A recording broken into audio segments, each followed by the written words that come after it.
بالعيد بنسألكم ليش ما في عنا الأعياد ولازيني يا عالم أرضي محروقة.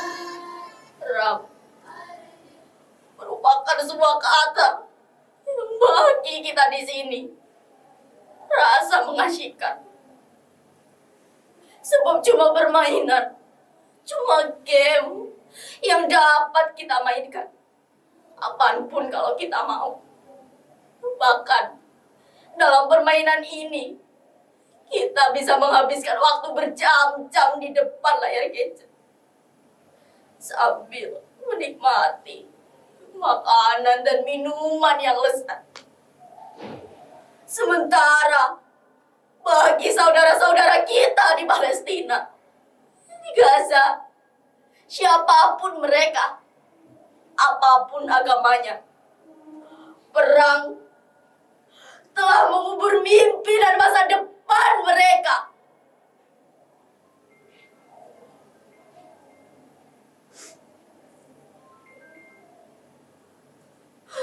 Mengapa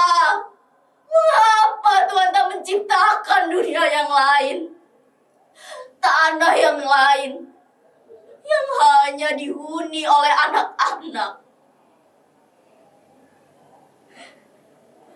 Tak mengapa kalau Tuhan ingin menyertakan orang dewasa di sana, asalkan hati mereka telah dilimpahi dengan cinta, bukan angkara, amarah, bahkan kebencian terhadap sesama.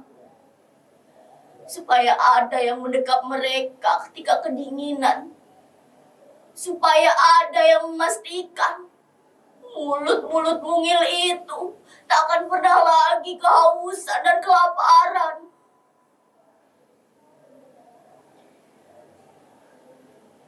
Aku mendapatkan perahu itu beberapa mil dari sini. Aku beruntung, Pak Nyoman, nelayan tua yang baru saja mendapatkan bantuan perahu baru dan memberikan perahu lamanya itu untukku. Dengan perahu itulah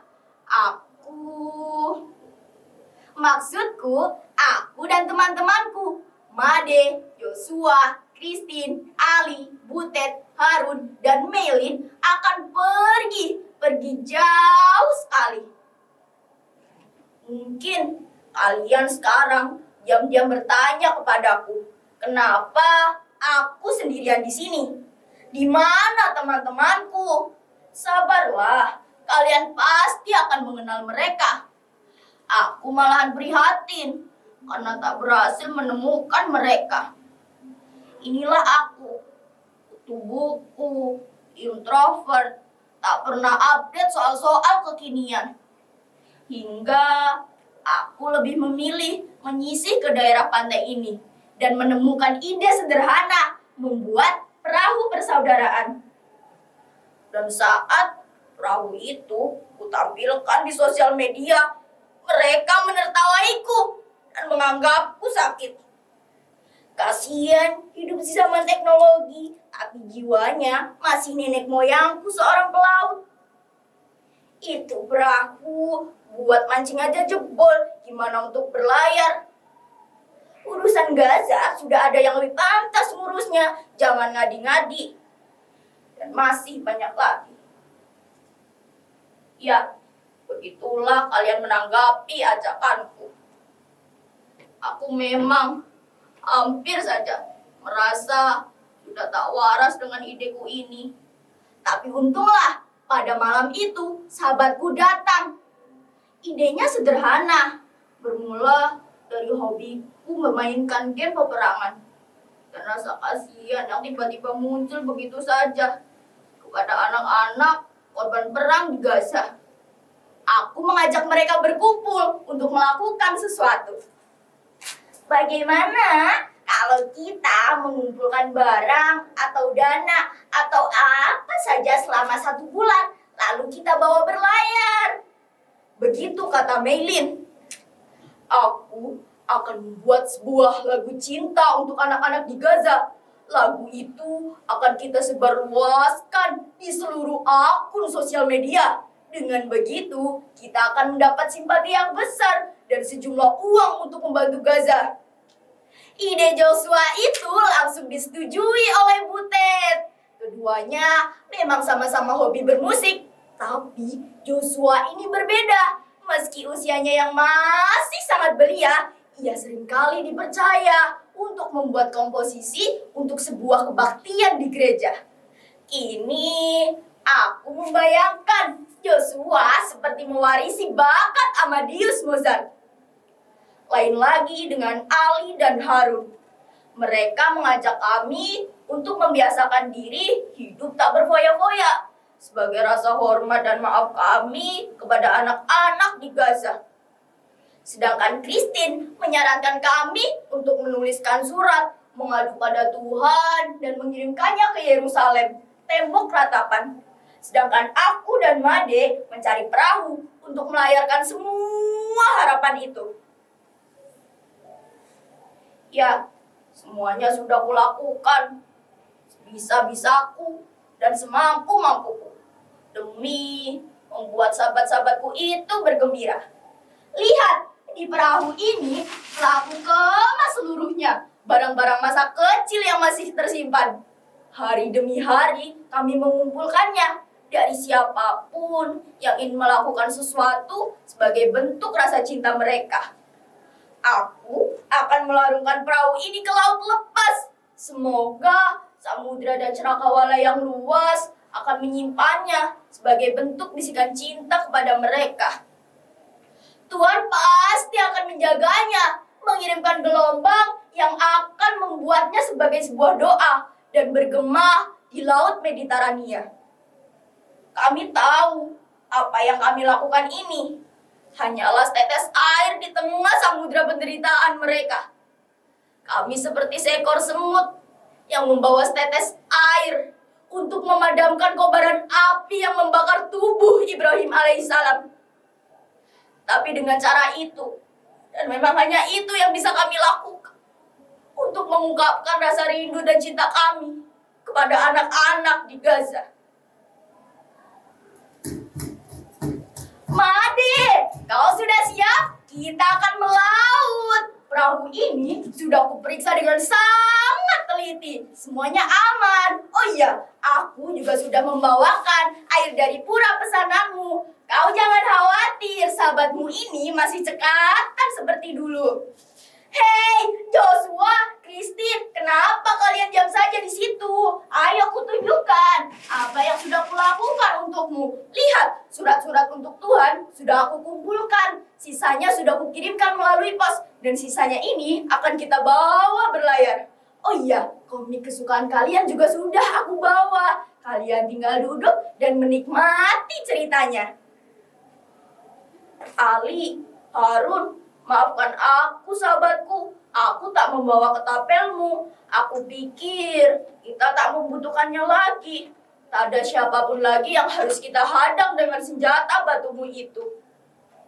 Butet, Horas, rindu kali aku denganmu. Lama tak mendengar kau menyanyi. Kau masih sama seperti dulu rupanya, berlagak seperti penyanyi rock and roll. Oh iya, tugasmu dalam perjalanan ini adalah menyanyi. Setiap kali kau rindu dengan kampung halamanmu, kau harus menyanyi. Sepakat kan? Meilin, ada apa? What? Kau tak jadi ikut? Kenapa, Meilin? Kenapa? Siapa yang akan menggantikan kami ketika ada orang lain datang dan menanyakan itu? Hanya kau, Meilin, yang bisa berbahasa asing. Dan di sini tak ada yang pandai memanajemen, apalagi akuntansi. Ayolah, Meilin. Apa? Kau akan ikut orang tuamu ke Australia?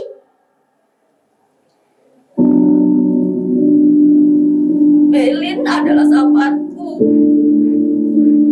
yang tiba-tiba menghilang setelah terjadi kerusuhan. Made mati karena leukemia. Ayahnya hanya seorang nelayan. Butet juga sudah tak ada. Ia menjadi korban perkelahian antara dua kelompok pemuda di kota kami. Ali, Harun, keduanya aku kenal dalam olimpiade matematika. Setelah setahun ia kembali ke negerinya, aku sempat melihat mereka tertangkap kamera. Keduanya tertembak di dada saat mencoba menghadang serdadu dengan ketapelnya. Joshua, Christine, mereka ikut terkubur dalam runtuhan gedung akibat ledakan bom. Itulah sahabat-sahabatku, orang-orang takkan pernah mungkin mengenal mereka, tapi mereka akan selalu hidup dalam benak dan hatiku. Mereka tersembunyi dalam cerita yang kelam. Satu orang anak yang mati itu sudah terlalu banyak, terlalu besar dan terlalu berat untuk ditanggungkan. Kini di Gaza, setiap jam, bahkan setiap menit akan selalu ada anak-anak yang mati karena kelaparan, karena peluru, karena mortir, karena amarah, karena selalu ada yang dianggap sebagai orang lain untuk disingkirkan. Mengapa amarah dan kebencian ini tak pernah berakhir?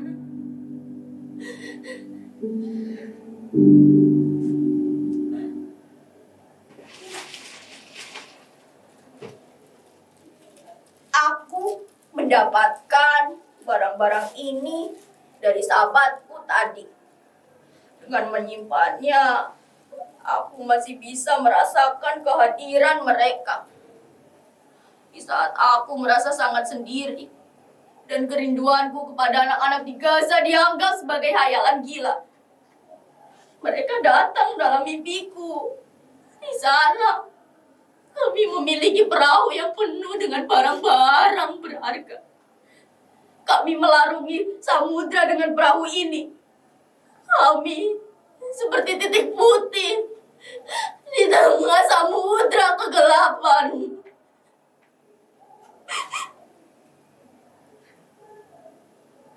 Kami hanya ingin ada untuk mereka. Sangat-sangat ingin menemani mereka. Mungkin sekarang kalian pun menganggapku sudah tak waras. Tapi dengan cara itu, kami mengungkapkan rasa cinta dan sayang kami kepada anak-anak di Gaza. Ayahku hanya seorang nelayan. Apa yang bisa aku berikan untuk mereka?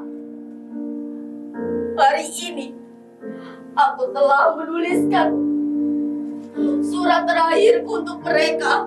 Dan aku akan melarungkan perahu ini ke laut lepas. Tuhan, tolong kirimkan kedua tanganku ini ke Gaza, agar aku bisa selalu memeluk saudara-saudaraku di sana. Tolong kirimkan kedua kakiku ini ke Gaza, agar aku bisa selalu menopang saudara-saudaraku yang terkapar di kota-kota yang hancur terbakar. Tolong kirimkan sepasang mataku ini ke Gaza, agar aku bisa menggantikan mata-mata anak-anak yang menangis karena ketakutan dan kehilangan. Tolong kirimkan dadaku ini ke Gaza, agar aku bisa menjadi perisai bagi anak-anak yang diburu mortir dan peluru.